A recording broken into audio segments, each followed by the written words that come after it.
बड़ी खबर की हम बात करेंगे, जहां सरपंचों से मिल सकते हैं मुख्यमंत्री मनोहर लाल। जी हां, सरपंच एसोसिएशन के कुछ प्रतिनिधियों से सीएम मनोहर लाल मुलाकात कर सकते हैं। चंडीगढ़ में एमएलए हॉस्टल में सरपंचों से मुलाकात उनकी रह सकती है।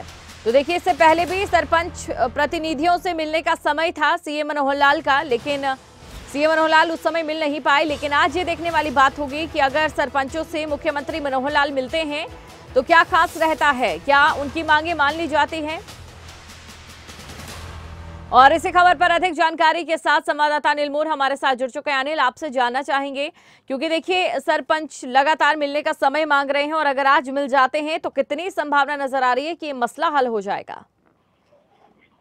देखिए, बिल्कुल आज संभावना है कि जो सरपंच एसोसिएशन के कुछ जो मेंबर हैं थोड़ी ही देर में चंडीगढ़ के एमएलए हाउस में पहुंचेंगे। कुछ सदस्य हैं पहुंच चुके हैं, जो बाकी जो सरपंच है वो पहुंच रहे हैं। और जो हमें सूत्रों के हवाले से जानकारी मिल रही है कि जो सबसे पहले जो सरपंच एसोसिएशन के सदस्य हैं एमएलए हाउस में इकट्ठा होंगे। यहाँ पर इकट्ठा होने के बाद जो मेंबर हैं सारे के सारे उनकी तरफ से रणनीति बनाई जाएगी। फिर उसके बाद सरकार के कुछ अधिकारियों से उनकी मुलाकात हो सकती है। सूत्रों के हवाले से बताया गया कि पहले सरपंच एसोसिएशन सरकार के अधिकारियों से चर्चा करेंगे। सरकार के अधिकारियों से चर्चा के बाद अगर बिल्कुल पॉजिटिव रुख लगा तो फिर मुख्यमंत्री से बातचीत संभव हो सकते हैं, क्योंकि लगातार पिछले 2 दिन कुछ दिन पहले लगातार 2 दिन जब सरपंच एसोसिएशन की सरकार के प्रतिनिधियों से बातचीत की, एक दिन तो मुख्यमंत्री से देर रात तक लंबी मैराथन बैठक चली थी। अगले दिन भी सरकार के अधिकारियों से प्रतिनिधियों से एसोसिएशन की मुलाकात हुई थी। उसमें कहीं ना कहीं कई मुद्दों पर तो सहमति बनती दिख रही थी, लेकिन जो सबसे अहम मुद्दा था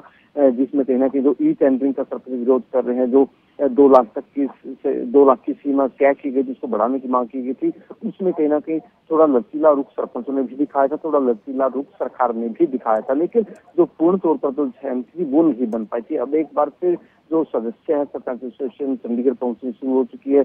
उनकी तरफ से पहले खुद रणनीति बनाई जाएगी, फिर सरकार के अधिकारियों से मुलाकात होगी। अगर वहां पर भी सकारात्मक बातचीत रही तो आखिर में मुख्यमंत्री से मुलाकात संभव हो सकती है। बिल्कुल। देखिए अनिल, क्या सरपंचों की ओर से जो तमाम मांगे मानी गई हैं, क्या सरकार के पास वही विकल्प रहता है कि तमाम मांगों को माना जाए, उसी के बाद ये मसला हल होगा, या सरकार की ओर से भी कोशिश ये रहेगी कि कुछ मांगों पर सहमति बनवाकर सरपंचों को मना लिया जाए?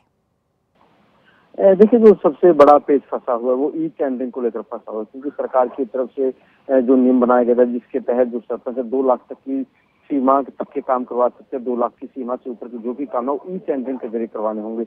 इसी का जो सरपंच है प्रदेश भर में विरोध कर रहे हैं। हालांकि जो पिछले दिनों जो लगातार 2 दिन बैठ के उसमें कहना कि सरकार की तरफ से भी थोड़ा लचीला रुख दिखाया गया, सरपंचों की तरफ से भी लचीला रुख दिखाया गया। कहना कि जो ई टेंडरिंग की सीमा थी उसको कुछ लाख तक बढ़ाने पर एक सहमति बन गई थी, लेकिन जो पूर्ण तौर पर सहमति बननी थी वो नहीं बन पाई थी। उसमें भी थोड़ा पेच फंस गया था। और आज भी अगर सरपंच एसोसिएशन की सरकार के प्रतिनिधियों से बातचीत होती है तो कहना कि सबसे पहले इसी का समाधान निकाला जाएगा कि जो ई टेंडरिंग की जो सीमा है पैसों की, उसको कितना बढ़ाया जाए।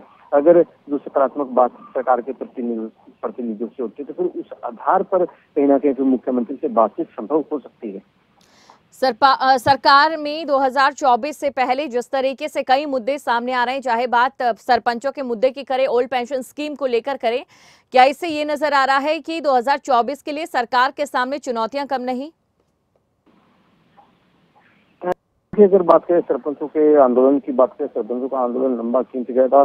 सरपंचों की तरफ से प्रदेश भर में प्रदर्शन किए गए। पिछले दिनों पंचकूला में प्रदर्शन हुआ, एक उग्र प्रदर्शन हम को कह सकते थे। पिछले दिनों सरकार से जो बातचीत हुई, 2 दौर की बातचीत हुई, उस बातचीत में भी सहमति नहीं बनी। फिर सरपंचों की तरफ से सरकार को चेतावनी दी गई थी कि 17 तारीख को जैसे विधानसभा सत्र शुरू होगा, विधानसभा सत्र का घेराव सरपंच करेगी। ये चेतावनी सरपंच ऑलरेडी सरकार को दे चुकी थी। जब कहीं ना कहीं सरकार भी चाहते है कि कोई बीच का रास्ता निकाला जाए, जिससे कहीं ना कहीं जो सरपंच है, सरपंच भी सरकार की जो बात है उसको मान जाए। तो पिछले दिन जो बातचीत हुई थी जिसमें मैंने बताया था कि जो मुख्य विषय था ई टेंडरिंग का विषय था। सरपंच डिमांड कर रहे थे कि हालांकि जो सरपंचों का पहले भी यही कहना था कि 20 लाख की सीमा बढ़ाई जाए जो ई टेंडरिंग तक के कामों की, लेकिन सरकार की तरफ से साफ कर दिया गया था कि जो ई टेंडरिंग है 2 लाख से ऊपर के कामों पर ई टेंडरिंग लागू होगी। हालांकि बीच में बात ये भी आई थी कि जो 5-5 लाख तक के काम करवाए जा सकते हैं, 5 लाख तक के 5 काम करवाए जा सकते हैं। सरपंचों की तरफ से कहा जा रहा है कि हमें 10 काम की परमिशन दी जाए। तो इस तरीके की कुछ टेक्निकल बातों पर कहीं ना कहीं पूर्ण तौर पर सहमति नहीं बन पाई थी, जिसके बाद सरपंचों ने अनाउंस कर दी थी कि 17 तारीख को विधानसभा सत्र का घेराव किया जाएगा, विधानसभा का घेराव किया जाएगा। और आज एक बार फिर सरपंच चंडीगढ़ पहुंचने शुरू हो चुके हैं। सरकार बिल्कुल अनिल, तो देखना होगा कुल मिलाकर कि क्या इस मसले का हल आज हो जाता है या नहीं। बहुत बहुत शुक्रिया तमाम जानकारी को दर्शकों तक पहुंचाने के लिए।